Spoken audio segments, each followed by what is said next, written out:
அதிமுக கூட்டணியில் பேச்சு நடத்திய கொங்கு முன்னேற்றக் கழகம் திடீரென்று திமுக கூட்டணிக்கு சென்றதன் பின்னணியை வெளியிட்டு கொங்கு மண்டலத்தில் பிரச்சாரம் செய்து வருகிறார் செங்கோட்டையன்.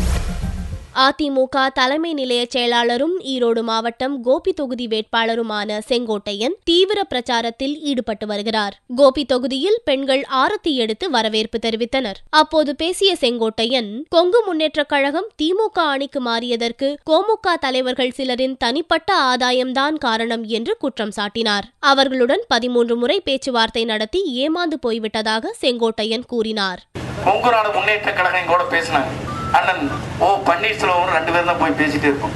13 முறை பேசினா எங்கிட்ட பேசின போற சும்மா கடைசியில ஃபைனல் ஆகி 6 சீட்டு முடிச்சு சொன்னதுக்கு பிறகு பாடெல்லாம் சாப்பிட்டுட்டு 1 மணி நேரம் கழிச்சு பார்த்தா 7 சீட்டுக்கு அங்க ஒப்பந்தம் ஆகி போச்சு. இது எதனால் ஏற்பட்டது என்று சொன்னால் அதற்கு காரணமே ஒருத்தருக்கு டிஸ்டிலரி, ஒருத்தருக்கு சுகர் ஃபேக்டரி முடிஞ்சு போச்சு.